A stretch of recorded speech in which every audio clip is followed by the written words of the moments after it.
Prof. Alex Nina ensina. Vamos falar de marketing. Primeiro, um sumário aqui da nossa aula, nós teremos uma introdução.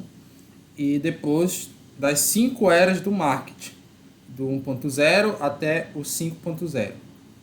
O objetivo geral é compreender a evolução do marketing do 1.0 ao 5.0. Já os objetivos específicos são conhecer a aplicabilidade dos 4 P's e dos 4 C's do marketing, reconhecer a importância de questões socioambientais no marketing, refletir sobre o marketing atual no contexto digital e das tecnologias disruptivas. Aqui é introdução. Marketing, pessoal, tem o objetivo de criar um relacionamento. Enquanto que vendas tem o objetivo de vender, é consequência de um relacionamento. A gente precisa entender muito bem a diferença de um para o outro, porque muitas vezes as pessoas pensam que é sinônimo, mas tem essa diferença. E até mesmo em algumas empresas faz parte de um mesmo departamento, departamento de marketing e vendas. Só que na maioria das situações são departamentos distintos. E na prática também, vocês já assistiram o filme do Coringa? Então, logo no início, começa com o Coringa com um cartaz, fazendo umas palhaçadas na rua. E aí, depois, esse cartaz dele é roubado e ele acaba sendo espancado. Só que, quando ele está lá com o cartaz, o que é que ele está fazendo? Ele está tentando chamar a atenção das pessoas que estão passando na rua. Ou seja, criar um relacionamento, porque ele estava tentando vender, não ele, né? Ele está tentando chamar a atenção para o circo. Se a pessoa, de fato, criar esse relacionamento e se interessar, aí o personagem do Coringa ia pedir para se dirigir ali para outro cara que ia vender o ingresso. Então ele estava fazendo o marketing. A venda não era ele que estava fazendo. Então por isso que se separa. O marketing tem esse objetivo de criar um relacionamento, inclui chamar a atenção do cliente, entre outras coisas que nós vamos ver. E aí sempre marketing é importante para a venda. Por quê, pessoal? Você não vai comprar uma coisa de alguém que você não tem confiança, não tem um relacionamento. Por isso que a venda ela tem que ser uma consequência do marketing. Então vamos lá falar do marketing 1.0. Marketing 1.0 surge com a administração científica no contexto da Revolução Industrial, lá no final do século XIX. E vai até os anos 1970, então ele dura bastante tempo. E quem começa é a Ford, aplicando ali os princípios da administração científica de Taylor. E o Henry Ford tinha uma frase que era interessante: você pode ter o carro da cor que você quiser, desde que seja preto. Ou seja, o cliente não tinha ali escolha, ele só tinha que comprar o produto que a empresa desejava. E o objetivo lá da administração científica era você produzir em larga escala, ganhando ali o aumento da eficiência produtiva, da produtividade. Porque naquela época não se olhava para o chamado ambiente externo, para os clientes. O foco era no produto. Bastava você produzir um produto a um preço barato, com ali um mínimo de qualidade, e pronto que você conseguia ali conquistar grandes mercados, como foi o próprio caso da Ford. Tá? Então não se olhava para os anseios do cliente, o foco era no produto. O marketing ele só tinha o objetivo de divulgar os seus preços e suas características. Tem um comercial antigo das Havaianas que mostrava só isso. O comercial mostrava lá a Havaiana e dizia: garantia de que não tem cheiro, não soldam tiras e não deformam. O comercial todo era voltado para falar as características do produto, já que esse era o foco. E aí já no finalzinho lá da era do marketing 1.0, surgem os 4 P's do marketing, lá em 1960 com Jerome McCarthy, mas depois foi o Klotter que veio difundir isso. Os 4 P's são produto, preço, prazo e promoção. Esses também são um mix de marketing, que costuma ser chamado dessa forma. O produto é aquilo que a empresa está vendendo, né? Ou também, no conceito mais expandido, seria o serviço que a empresa oferece, né? Tem alguns autores que diferem produto e serviço, mas nesse contexto aqui dos 4 P's seria algo mais abrangente, incluindo tanto bens físicos como bens intangíveis, ou melhor dizendo, serviços. O preço é o preço que você define pro produto, tá? A praça, primeiro ele surgiu como ponto de venda do produto, local que você está oferecendo ao cliente. Então, nesse contexto era isso que significava praça. E promoção é você promover o produto, não no sentido de você oferecer desconto. Desconto é um tipo de promoção. Na verdade, promoção é divulgação. Então, eu vou divulgar ali aquele produto, seja através ali de um comercial na TV, de uma propaganda, publicidade, de um folder, enfim, diversas formas. Então, esses são os 4 P's do marketing dito tradicional. Aí depois surge o marketing 2.0, lá dos anos 1980 até os anos 2000. E tinha aqui essa característica na década de 80, que eram os baby boomers adultos. O que são os baby boomers? É a geração que são os filhos dos veteranos de guerra. Porque até a geração de veteranos de guerra nem se tinha esse estudo de diferença entre gerações. E predominava aquela ideia lá do Ford, que bastava você oferecer um produto num preço baixo e de uma mínima qualidade que o pessoal comprava. Os baby boomers, eles já nascem no contexto entre guerras ali, que o mundo já viveu um grande período ali de crescimento econômico nos diversos países, principalmente nos Estados Unidos e na Europa, mas até no Brasil você teve um milagre econômico, década de 70, e essa geração ela já não queria mais o padrão, o simples, já não queria, ela queria se diferenciar cada vez da geração anterior e um entre o outro. Então, por exemplo, a Havaiana vai ter sandálias de várias cores, e agora já vai dizer assim, olha, combina com sol, com trovão, com neve. E os comerciais não vão ser com foco ali no produto em si. Você já começa a aparecer pessoas e mostrando seu estilo de vida usando ali as sandálias havaianas. Significa que era uma sandália que você poderia usar para ir para o shopping, para ir para a praia, em diversas situações. Era mais um estilo de vida, o foco estava no estilo de vida do cliente. Inclusive trazendo aqui personagens famosos como o Lázaro Ramos. Então aquela ideia, se o Lázaro Ramos usa Havaiana, eu também uso. Então aí as empresas começaram a investir mais nessas pessoas famosas para fazer os comerciais. Né? Então o comercial era foco ali na pessoa. Alguns comerciais não chegavam nem a falar do produto, só mostrar ele mesmo. E o foco é no estilo de vida. Por quê? Aqui, pessoal, se percebe que pessoas possuem valores. E a ideia é que valor é um termo muito importante para o marketing, e ele se diferencia de preço. Tá? No dia a dia, a gente usa normalmente quanto vale um produto como se fosse o preço. Só que para o marketing é diferente, para a administração em geral. Enquanto que o preço é quanto custa em dinheiro a aquisição de um bem ou serviço, que é algo objetivo, o valor é o quanto realmente vale para o cliente. É subjetivo. Então, vou dar um exemplo aqui. O show do Sandy Júnior, quando faz alguns anos, a dupla teve uma turnê de reencontro deles, e os ingressos estavam em torno de R$ 2.500. E aí, pessoal, vocês dariam R$ 2.500 tendo condições financeiras para assistir o show do Sandy Júnior? Muita gente não. Quando eu pergunto isso nas turmas, a resposta é que não. Não daria. Só que os shows estavam vazios ou lotados? Estavam todos lotados, porque para muita gente vale. Para você pode não valer, mas para muitas pessoas de fato vale, e vale até mais do que isso. Então preço para todo mundo é o mesmo, mas valor é subjetivo. Compreendida a diferença? Por que, pessoal, essa diferença é importante? Porque o marketing com foco no cliente inicia com a proposta de valor. Então você começa com a proposta de valor para o cliente. A proposta de valor é a resolução de um problema ou desejo. Então, alguém já assistiu um filme O Lobo de Wall Street? Uma das cenas mais clássicas, o Leonardo da Vinci está fazendo a personagem do Lobo de Wall Street.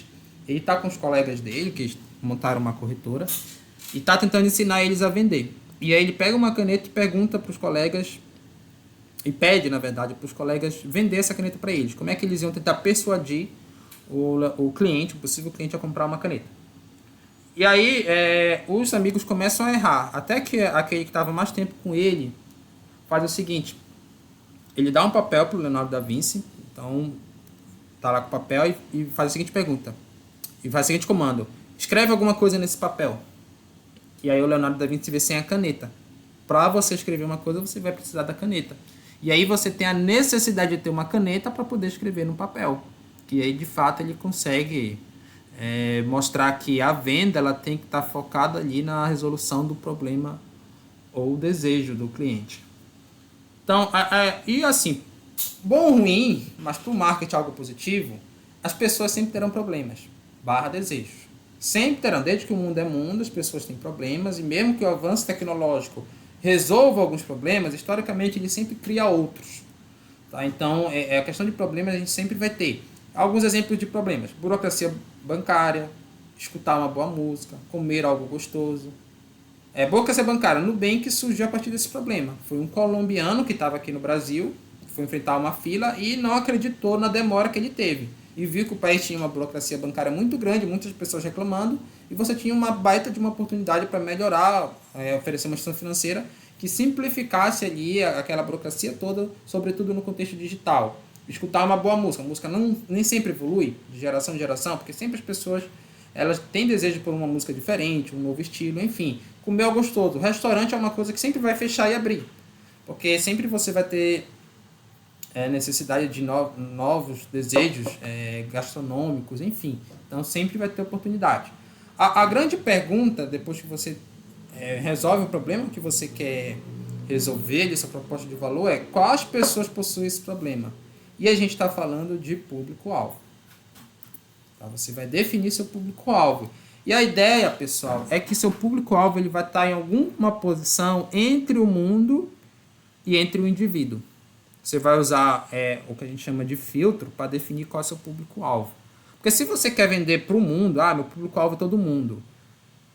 Tem uma máxima em marketing que é quem tenta vender para todos não vende para ninguém. Por quê? Justamente você oferece baixa proposta de valor. Não existe um produto que agrada a todo mundo. Nenhuma pessoa que agrada a todo mundo. Jesus Cristo não agradou a todo mundo. Então a empresa sabe que ela não tem como vender para o mundo. Isso é um dos principais erros, às vezes, também de quem está começando a empreender. Porque a pessoa tem medo de perder um cliente. Será que eu não vou dar um desconto aqui, eu vou perder esse cliente? Não. Quem sabe da sua proposta de valor não vai ter medo de perder um cliente. Porque você vai ter um produto no preço que é o justo. Se o cliente quer um preço menor, tudo bem, você perde esse cliente porque vai vir um outro e vai comprar naquele preço. Porque você está entregando o valor. Tá? Então você tem que ter uma proposta de valor e, claro, aí você usa filtros que a gente chama sociodemográficos, de estilo de vida, para definir, para filtrar ali o mundo, né? Tem um mundo, mas eu tenho uma proposta de valor direcionada para brasileiros, então já excluí ali todos os países, só deixei o Brasil, já passei pelo primeiro filtro. Eu quero montar uma faculdade de educação, então são para pessoas que querem ali o ensino superior, já filtrei, não são todos os brasileiros. Eu quero que seja voltado ali para das humanas, mais um filtro aqui, pessoal de ciências exatas saiu. E assim, conforme eu vou colocando o filtro, eu vou me aproximando do indivíduo. Qual é o problema de eu chegar no indivíduo? Vou ter baixa escala.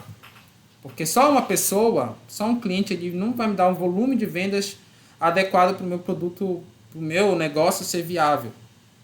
Então, vou ter que encontrar ali um equilíbrio entre ter uma proposta de valor boa para um determinado público-alvo, ou seja, grupo de pessoas com características sociodemográficas, estilo de vida própria, mas que seja um grupo suficientemente grande para que eu tenha escala. Aí sim é meu público-alvo. E aí, pessoal, inicialmente a gente pode usar pesquisas secundárias para definir o público-alvo, a partir de critérios sociodemográficos e estilo de vida. Por exemplo, eu tenho um canal no YouTube, que é Prof. Alex Nina. Esse canal é focado ali, além de aula de administração, na confecção de TCC, normas de ABNT para TCC, e vocês podem acompanhar. Então, quando a gente pega esse canal aqui, qual seria o público-alvo de acordo com o censo demográfico da educação superior no Brasil? A gente vê que esse censo mostrou que a maioria dos universitários são mulheres no Brasil, né? O público seria universitário, e ali estão entre 18 e 24 anos. Então eu pego a interseção desses conjuntos, lembram desse conceito lá da educação básica, que é a interseção de conjuntos, e digo que meu público-alvo está majoritariamente aqui. Professor, então você não vai ter nenhum cliente homem. Não é assim. É claro que eu vou ter clientes que vão ser homens, clientes que vão ser mais velhos, clientes que talvez não estejam na universidade. Só que assim, eu tenho que pensar no que é estatisticamente relevante. Na verdade, é uma máxima, você sempre coloca a estatística a seu favor. Majoritariamente, meus clientes vão ter esse perfil aqui. Então, a forma como eu vou colocar minha proposta de valor, como eu vou falar, tem que ser uma forma adequada para esse perfil. Aí eu poderia colocar mais coisas aqui, né? A ideia é que quanto mais conjuntos você coloque, mais você consegue aumentar a sua proposta de valor, porém a interseção fica cada vez menor, então você tem que ver quais são os conjuntos mais adequados ali para a sua estratégia de marketing, para você pensar em público-alvo. E aí você pode definir ainda a persona, que a persona seria um indivíduo típico que representa o seu público. Então você vai colocar como seria seu cliente médio. Então seria ali de acordo com a pesquisa secundária ainda, mulher, universitária, branca, 22 anos, solteira, mora com os pais e renda de 2 salários mínimos. Esse foi o perfil de persona de uma universitária no Brasil, tá? De acordo com o censo universitário aí. Aí poderia incluir mais coisas, ó. Gosto de sertanejo e ser progressista politicamente. A princípio, isso aqui teria que vir com a chamada pesquisa primária. De eu ir lá com o público e perguntar, porque não vai ter uma pesquisa direta que vai mostrar isso aqui. Ah, professor, mas isso aqui não é tão relevante. Depende. Imagina que você quer montar uma faculdade, e esse aqui seja a sua persona, e você descobre que ela gosta de sertanejo. Opa, não posso trazer um cara como Gustavo Lima para ser meu garoto propaganda, ou qualquer um desses sertanejos. Se for progressista, tem uma própria forma de falar. Então, por isso que a pesquisa primária ela vai aprimorar a pesquisa secundária. Ó. E aí, a pesquisa primária ela vai vir ao mesmo tempo que você vai estar operacionalizando o seu negócio. Você está fazendo marketing e vai descobrindo que o perfil do seu cliente com base na base de clientes que você tem. Né? Não mais com base em dados secundários. Então, olha só. Eu tenho meu canal no YouTube e lá o próprio Google ele me dá ali o perfil dos meus inscritos no canal. Então, por exemplo, a maioria das pessoas no meu canal são homens, 54%. A faixa etária que domina é entre 25% e 34%. Tá? Então, um pouco diferente da pesquisa de universitários, mas dentro desse censo universitário, se a gente pegar ali a parte de EAD, em certa forma está um pouco parecido. Mas aí você já começa a pensar melhor nesse público-alvo conforme os próprios dados aí do seu que você gera, né? E aí as empresas hoje estão se propondo cada vez mais em gerar dados sobre o cliente com a chamada Big Data, a gente vai chegar lá. Mas ainda nessa segunda era do marketing, que o foco foi no cliente, você teve uma mudança dos 4 P's para os chamados 4 C's. Então o produto virou cliente, que a gente já falou bastante, o preço virou custo. Por quê? Qual é a diferença? Quanto que preço ele está focado ali no produto, o produto vale X na loja, o custo, pessoal, ele não inclui só o preço do produto, ele inclui o quanto que o cliente gastou para chegar, por exemplo, até esse produto que está numa loja. Então tem um custo de transporte, tem um custo de tempo, lembram que time is money, por isso que está aqui um relógio, principalmente o custo de tempo. O cliente ele avalia não só o quanto custa em dinheiro, mas também o quanto custa em tempo. Isso vai estar até muito relacionado com o outro C de conveniência. Porque um produto que pode ser mais caro, mas é mais fácil, me custa menos trabalho para eu conseguir, ele me causa mais conveniência. Então, isso é uma evolução da praça. Porque a conveniência, ela vai dizer assim, o quanto que aquele produto chega facilmente ao cliente. Hoje, por exemplo, eu posso pedir, eu não preciso mais me deslocar a um restaurante para comer uma comida, eu posso pedir pelo iFood. Geralmente é até mais caro você pedir pelo iFood do que você ir num restaurante comer, pedir lá. Geralmente estão mais caros os pratos, porém é mais cômodo, tem mais conveniência, você não sai dessa casa. Aí tem a promoção que mudou para a comunicação. Por quê? A promoção ela tinha aquela ideia de que só a empresa falava. Isso era comum com a TV, por exemplo, que os telespectadores são clientes passivos ali, né? Potenciais clientes passivos, só estão escutando o que a empresa está falando na TV. A comunicação não. Você tem que ter alguém falando, alguém escutando, depois tendo feedback, tendo um retorno. A comunicação ela se faz dessa forma. Alguém tem que escutar e você tem que ouvir também o que o cliente tem para falar. Por isso que existem lá aqueles questionários que faz com que você avalie a empresa, né? Dá uma nota final no atendimento, a empresa quer ouvir o que você quer, o que você espera que ela melhore. Então, esses 4 Cs eles vão surgir em 1993, pelo Lawton Borne, né? Um autor importante aí. Beleza, aí do marketing 2.0 nós evoluímos para o 3.0, que surge lá nos anos 2000 e vai até os anos 2020. O que ele visa? Um mundo melhor. Esse é o grande objetivo, né? Começa a aparecer as defesas de causas. E tem outro aspecto importante. Marketing 3.0 é o nome de um livro publicado pelo Philip Kotler, que é um dos principais autores do marketing, inclusive foi o responsável por difundir os 4Ps, junto com o Kartajaya e o Stiayen. Mas o Kotler acaba sendo o nome mais falado, é um dos principais nomes aí de marketing, se não o principal do marketing, o guru do marketing. E tem uma máxima que é: as pessoas se importam com empresas que se importam. É bem interessante que o Kotler, com outros autores, publicaram o Marketing 3.0, mas não tem um livro Marketing 1.0 nem Marketing 2.0. Essa noção de que existiu uma primeira era do marketing moderno, uma segunda, e depois a gente estava na terceira, ela surgiu aqui, com esse livro Marketing 3.0. Tá? Então foi os autores olhando para trás e compreendendo que você já estava na terceira era do marketing, justamente por essa questão de visar um mundo melhor. E aí surge o marketing social. Tem uma empresa que é a Toms, que é uma empresa de sapato. O que ela faz? Para cada par de sapato que você compra, eles doam um par de sapato para pessoas carentes. Não necessariamente o mesmo sapato, mas pelo menos essa doação é feita.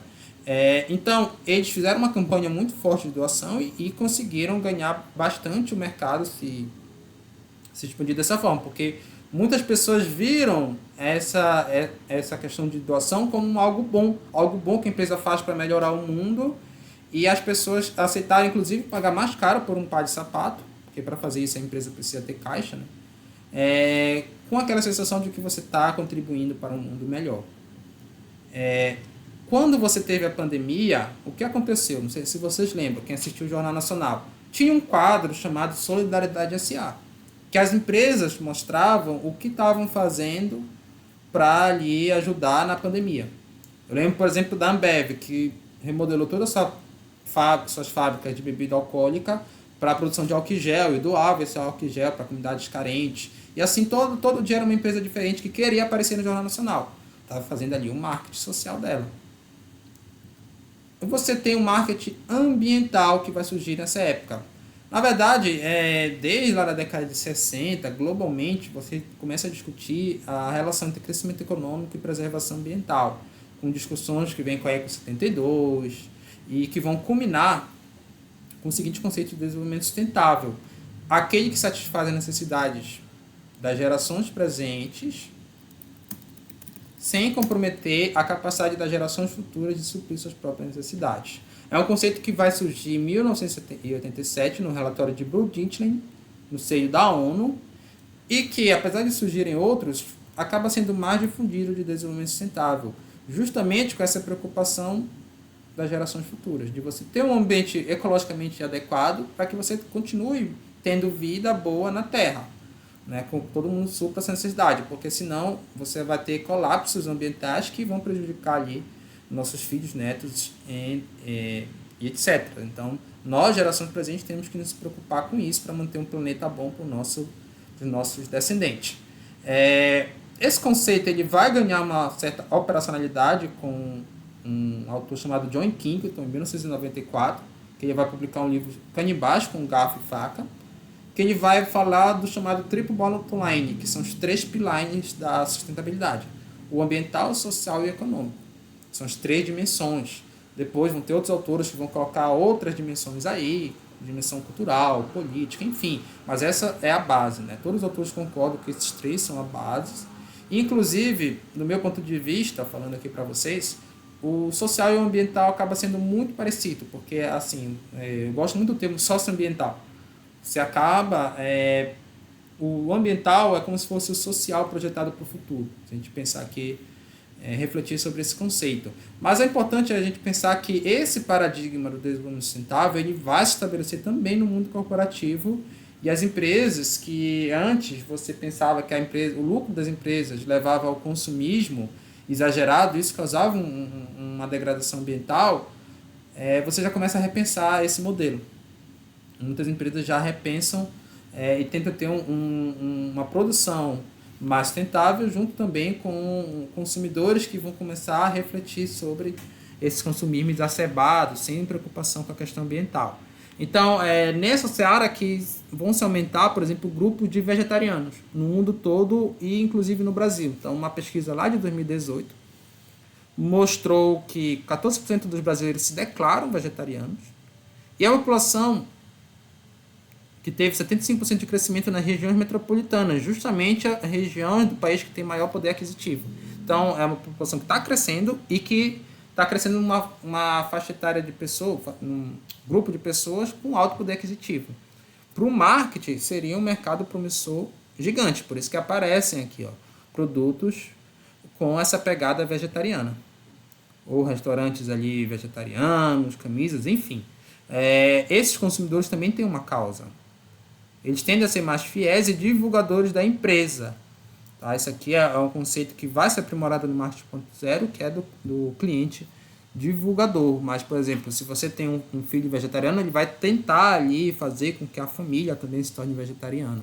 Geralmente é uma pessoa que tem uma causa, ela tenta influenciar muito mais forte as outras pessoas. E aí você vai ver empresas como a Natura, que vai passar a fazer ali todos os seus testes nos seus cosméticos sem o uso de animais, sem o uso de métodos cruéis. E também vai se orgulhar quando fizer parte aqui do chamado Índice Dow Jones de Sustentabilidade. É uma empresa que é listada na Bolsa de Nova York. E na Bolsa, todo ano, eles selecionam empresas que são as mais sustentáveis. E a Natura, ela sempre está, uma empresa brasileira que sempre está, e isso é motivo de orgulho. Ela comunica ao mercado, aos acionistas potenciais, porque também você não vai ter só consumidores que vão pensar nessa questão ambiental. Você também vai ter acionistas. Você também vai ter ali potenciais investidores que, se a empresa não gerir bem a questão ambiental, vão deixar de investir na empresa, como aconteceu quando a Vale teve lá o acidente de Brumadinho. Muitas pessoas saíram, deixaram de investir na empresa. Então, você tem várias formas também de agradar esse grupo de investidores e mercado. Não só ali o índice Dow Jones. Hoje você já evoluiu muito com as chamadas práticas de ESG, que é Environment, Social e Governance, que inclui essa questão ambiental. Indicadores éticos do Global Relationship Iniciativa global para o desenvolvimento sustentável. Então, já tem muito avanço no mercado nesse sentido. Agora sim, um problema é que tem a maquiagem verde, que é assim, quando a empresa ela faz o marketing ambiental, então mostra para os seus clientes que ela é ambientalmente correta, mas na prática ela não é. Isso aqui é um grande problema. Porque a empresa ela pode até no primeiro momento aproveitar, mas uma hora a máscara cai. Então, você se colocar num pedestal que você é ambientalmente correto e depois o cliente descobrir que você não é, o cliente vai ficar com aquela sensação de que ele está sendo enganado. E aí você vai perder muito. Então não adianta você tentar buscar um público-alvo se você de fato não for aquilo. Porque principalmente hoje no mundo globalizado, que cada indivíduo aí tem seu celular e qualquer prática errada da empresa, isso vai para a internet. Imagina lá a Natura com todos esses prêmios e de repente alguém filma uma fábrica da Natura fazendo maltratos aos animais. Com certeza as ações da Natura no outro dia iam cair. Então, a maquiagem verde, ela de fato não acaba sendo uma alternativa duradoura. Você tem do marketing ativista. Isso aqui é mais um marketing, muitas vezes envolvido ali em polêmica, mas aqui o próprio exemplo da Natura. A Natura fez um comercial com casais LGBT já faz um tempo, né? Que a estratégia era toda forma de amor. E os grupos mais conservadores, por exemplo, boicotaram a Natura, né? com esse viés mais politicamente progressista. A Magazine Luiza, que a Magazine Luiza fez um programa de trainee para pessoas negras. Isso também foi motivo de grande discussão, se a empresa tinha ou não que fazer isso, porque, queira ou que não, apesar da gente viver essa grande desigualdade racial no Brasil, você tem grupos que pensam contra, né? Então, isso são progressistas, mas se a gente pensar, tem também empresas que se posicionam mais do lado conservador, como a Avan. Aqui é o famoso empreendedor do velho da Havan. Então ele tem ali esse posicionamento do marketing ativista para o lado conservador. E tem uma frase que os conservadores gostam, que diz assim: quem lacra não lucra. Então seria um atacando o outro, você pegando as empresas e se posicionando politicamente dentro da discussão, principalmente hoje que a política está cada vez mais polarizada. A grande questão é o seguinte: essa ideia de será que vale a pena eu me envolver aqui? Eu vou me posicionar no lado progressista. Não vai ter um monte de gente conservadora que vai deixar de ser meu cliente, ou eu vou me posicionar no lado conservador. Não vai ter um monte de gente progressista que vai deixar de ser meu cliente. Então, e aí? Eu vou perder cliente? Pois é, mas antes as empresas elas gostavam de ser neutras, justamente por não perder cliente. Não vou me envolver na política porque esse assunto é polêmico, vai ter gente que não vai gostar. Só que isso tem mudado, principalmente com a internet.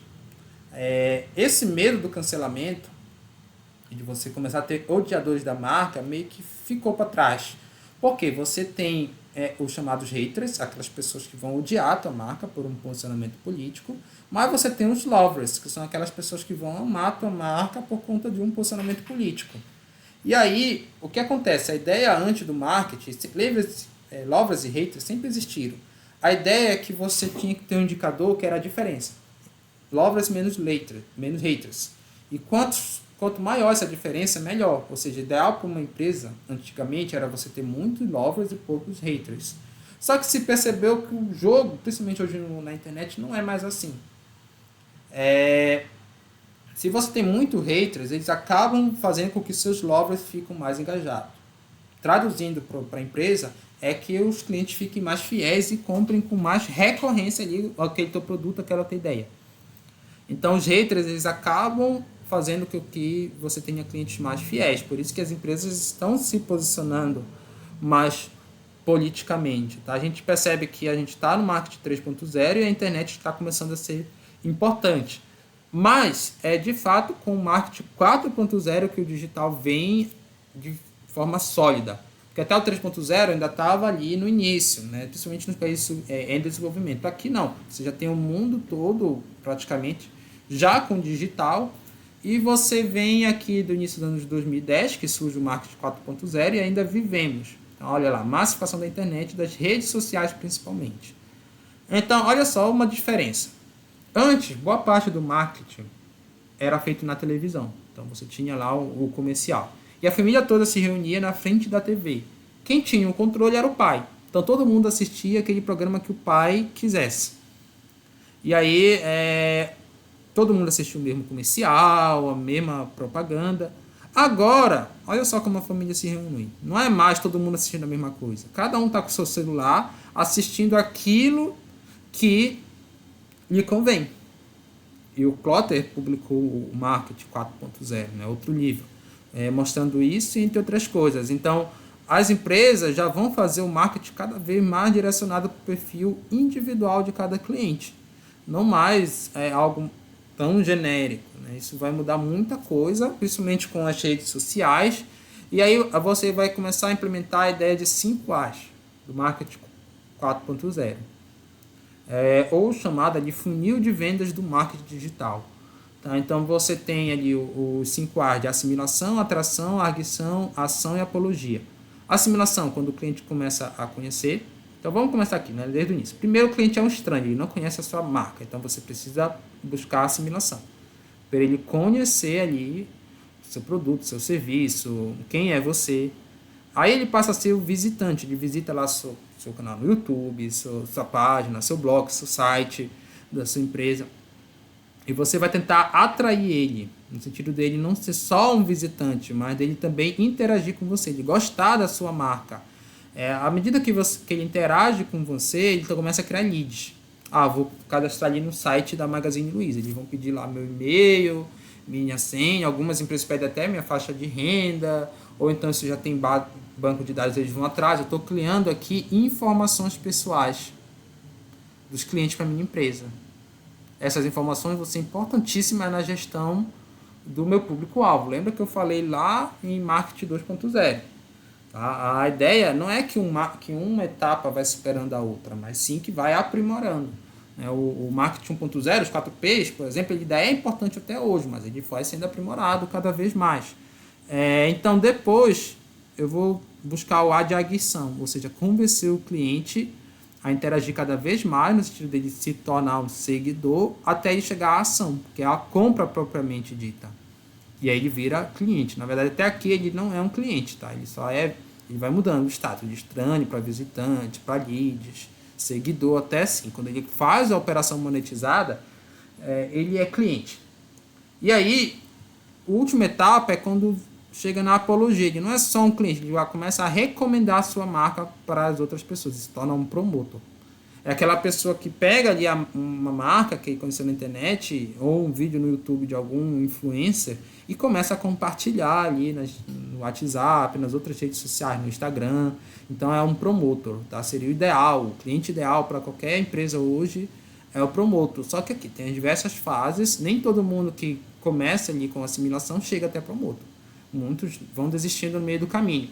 A ideia é que vai afinalando cada vez mais até que se chegue ao promotor, tá? Que seria o ideal ali para a empresa.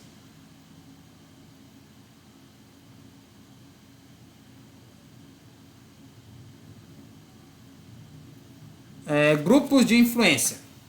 O Klotter fala também que hoje, na era moderna, são 3 principais grupos de influências e isso os gestores de marketing têm que estar atentos. Primeiro são os jovens, porque os jovens eles são mais engajados, promovedores de tendências, e até porque estatisticamente eles têm uma maior expectativa de vida.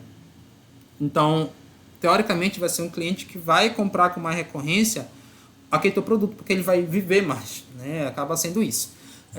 Beleza, então os jovens é um grupo importante. O outro grupo são as mulheres. Por que as mulheres? Mulheres são compradoras holísticas. Vamos mostrar aqui na sala uma coisa. Meninos, vocês que são acostumados, por exemplo, a ir no shopping. Geralmente o homem, ele vai no shopping com um objetivo. Vou comprar uma camisa. E pronto. Ele vai na primeira loja que ele entra, se a camisa agradar, ele vai e compra. Ou vou comprar o sapato. A mulher não.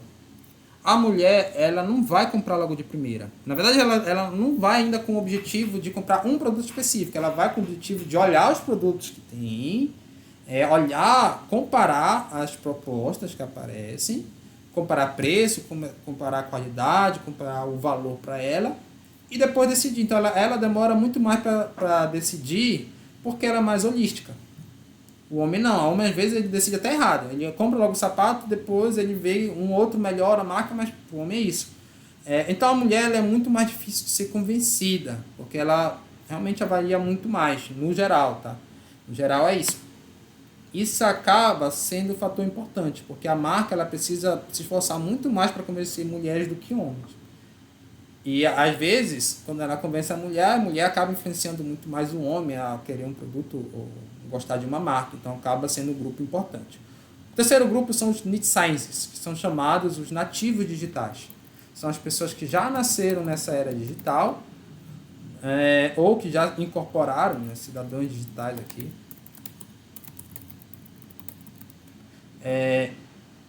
que são as pessoas que interagem nas redes sociais. Hoje, praticamente todo mundo tem rede social, mas tem uma grande diferença entre, por exemplo, alguém que vai assistir lá uma propaganda de um produto na rede social e vai por exemplo, não gostou do produto, do serviço, e vai ficar por isso mesmo, e alguém que vai lá e responde: esse produto é muito ruim, e começa a criticar. São esses insights, as pessoas que estão interagindo ali com as marcas, com outras pessoas. Exemplo, reviews no YouTube, os digital influencers, não só os digital influencers, mas digital influencers são aqueles que ganharam muitos seguidores, que vão ser insights que vão ter mais ainda importância, porque De repente, uma opinião de digital influencer vai ser importante para atrair muitos clientes para a empresa. Olha só, presta atenção comigo. O que é que eu vou chamar a atenção de vocês? Eu chego aqui, eu tenho um produto que eu estou querendo vender. Eu chego para vocês e falo assim, meu produto é bom. Beleza. Chega um desconhecido para vocês e fala assim, o produto dele é bom. Em quem vocês vão dar mais crédito? Em mim ou no desconhecido?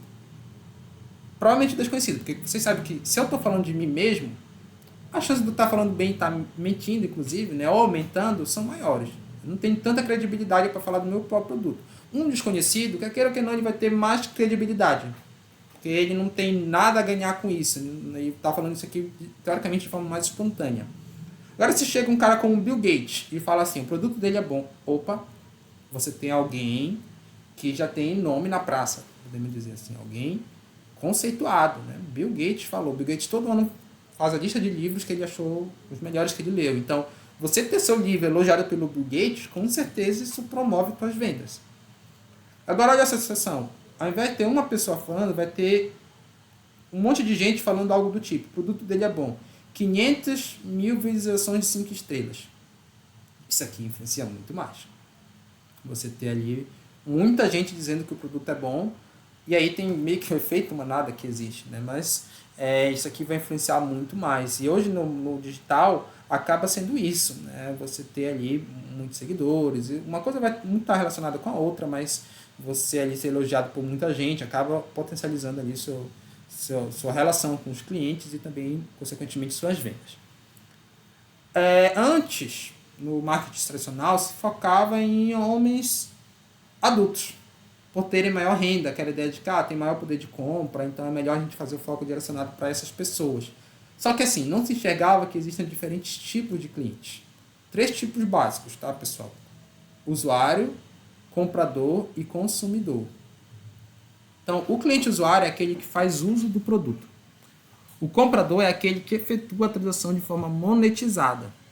E o consumidor é aquele que escolhe o produto ou serviço. Então, imagina que o pai de vocês dá dinheiro para vocês comprarem um presente para o bebê, para o irmãozinho pequeno de vocês.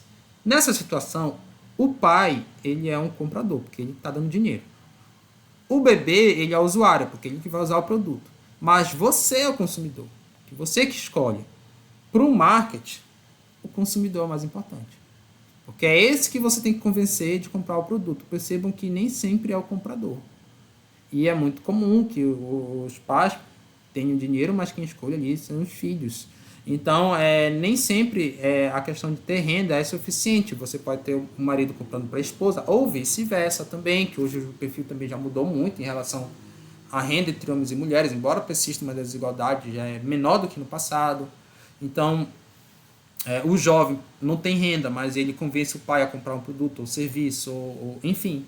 Então, acaba sendo importante essa noção aqui. Comunidades virtuais.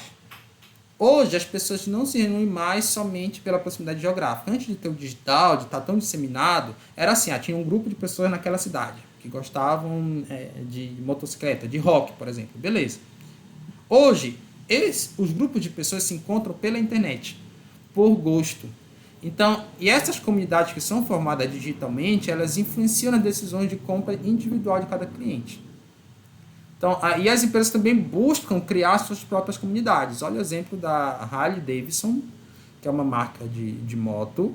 Ela já tem sua comunidade própria ali em vários países há muito tempo, mas hoje ela tem ali uma página própria para pessoas que são fãs da Harley Davidson.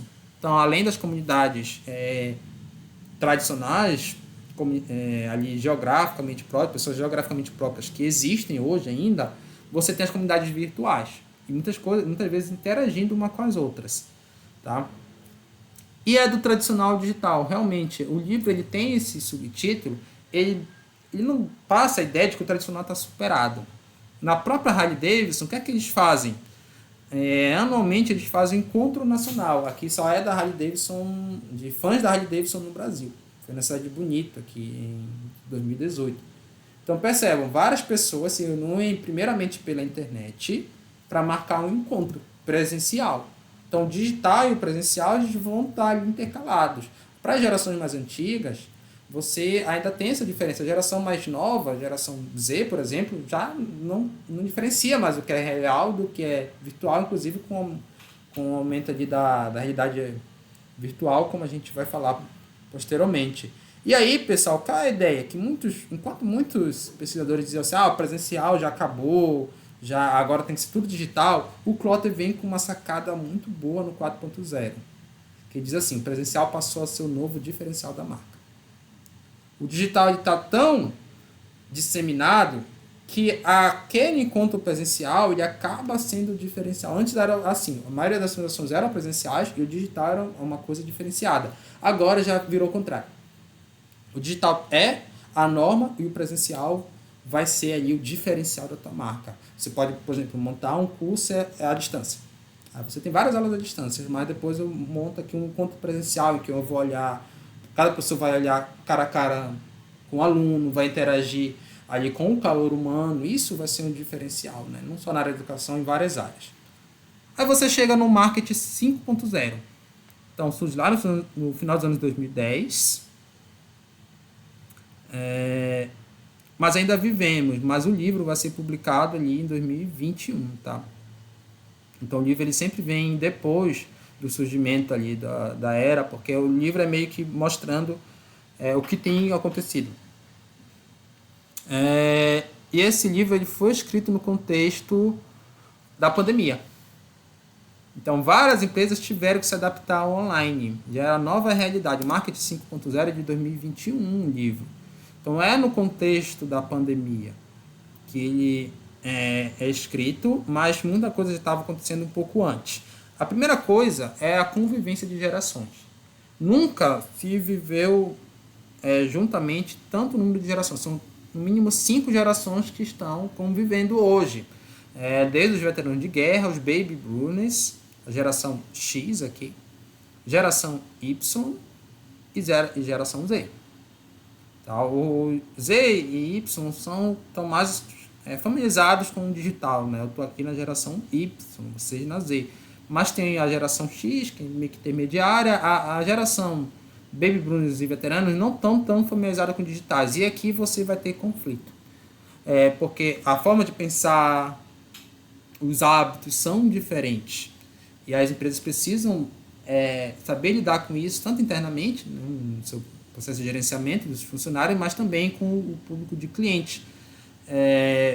Isso é um fator importante no marketing 5.0 e você vai chegar a ter as tecnologias disruptivas. Aí vem um monte de tecnologia que são importantes. A primeira delas é a internet das coisas, que traz a ideia de integração. Ou seja, hoje você tem aí, por exemplo, vários aparelhos que estão conectados coletivamente. Você tem um celular que ele, através dele você consegue fazer comando de voz. Ele está conectado ali com o teu carro, com outros aparelhos da tua casa, com o relógio, com o Smart Watch, né, são novos relógios, com a televisão. E aí você tem já sensor de luz, que você chega na casa e já acende. Você tem geladeira que se conecta com o seu celular. Então você tem ali todos os produtos integrados, que é chamado Internet das Coisas. Isso é uma disrupção. Você tem a inteligência artificial. O exemplo agora que apareceu esse ano foi o chamado ChatGPT. Por exemplo, você pode começar a escrever um trabalho aí acadêmico com ele.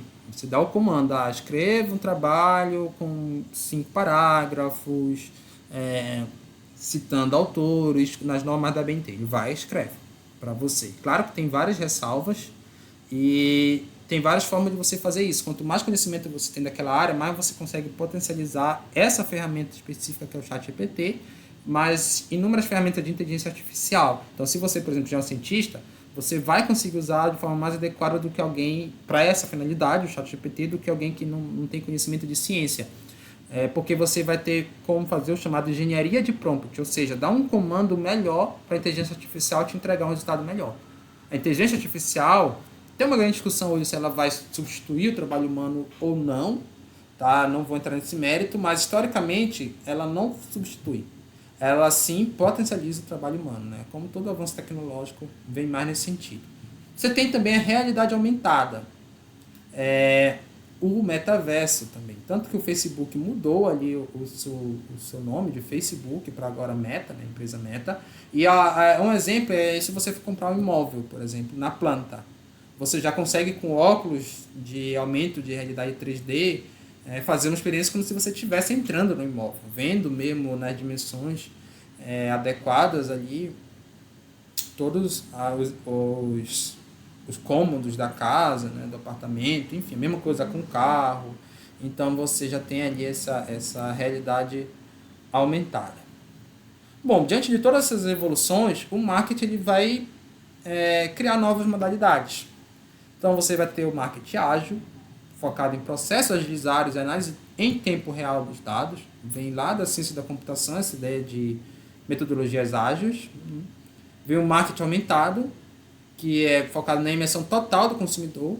Ali, exemplo, a própria realidade aumentada, você usar essa tecnologia para proporcionar uma melhor experiência com o consumidor, criar um relacionamento mais adequado para que sim possa acontecer a venda como consequência disso. O marketing contextual, que é relacionar as experiências com a tecnologia, criar todo o contexto adequado ali para o seu cliente. E o marketing preditivo, que é o uso da Big Data para entregar a melhor proposta de valor para o cliente. Então, você vai usar os dados que já estão sendo gerados diariamente. No Google, por exemplo, tem vários dados da gente. Então, ele pega essas informações para tentar mostrar para a gente páginas que sejam mais adequadas quando a gente navega pelo YouTube ou pelo próprio Google ao nosso perfil. Notícias que são mais adequadas para o nosso perfil. Então, tudo isso as empresas, no geral, vão fazer. Né? Se eu for abrir o site da Magazine Luiza e ver as ofertas, vai ser diferente de você abrir, porque ela já tem, ela já sabe quem está vendo sou eu, professor Alex Nina, quem sabe quem está vendo é você, sabe que nosso perfil é diferente, portanto, os produtos que ela tem que oferecer para mim e para você são diferentes. Pessoal, conclusão. Nós temos um mapa mental dessa aula, em que nós mostramos aqui a linha do tempo da evolução do marketing. Primeiro do marketing, desde o século XIX até os anos 70, nós temos o marketing 1.0, que começou lá com Ford, com a administração científica, aplicando ela pela Ford, com foco no produto. E aí você teve, na década de 60, os 4 P's. Além do produto, você tem preço, prazo e promoção. No marketing 2.0, você já mudou o foco para o cliente. E os 4 P's mudam de produto para cliente, de preço para custo, de praça para conveniência e de promoção para comunicação. Na outra era, do marketing 3.0, você já tem a preocupação com um mundo melhor. E aí vem a ideia de sustentabilidade. Que tem a questão do marketing social, mas o marketing ambiental também. Entre outros tipos de marketing, vão ganhar força aqui com essa pegada socioambiental. Aí você já tem um pouco aqui da internet, né, se popularizando, mas ela vai se massificar de fato no marketing 4.0 e aí vem com tudo o marketing digital. A aplicação dele se dá através, por exemplo, do chamado funil do marketing digital, ou os 4 A's que está lá no nível de Plotter, incluindo assimilação, atração, arguição, ação e apologia. E aí lá no marketing 5.0 é uma evolução digital, incluindo essas novas tecnologias. Aí você vai ter alguns exemplos, como internet das coisas, inteligência artificial, realidade aumentada. Você vai ter novas modalidades de marketing para aproveitar essas ferramentas que estão cada vez mais à disposição para você aprimorar a sua proposta de valor para o cliente. Aqui as principais referências dessa aula. Eu espero que tenham gostado.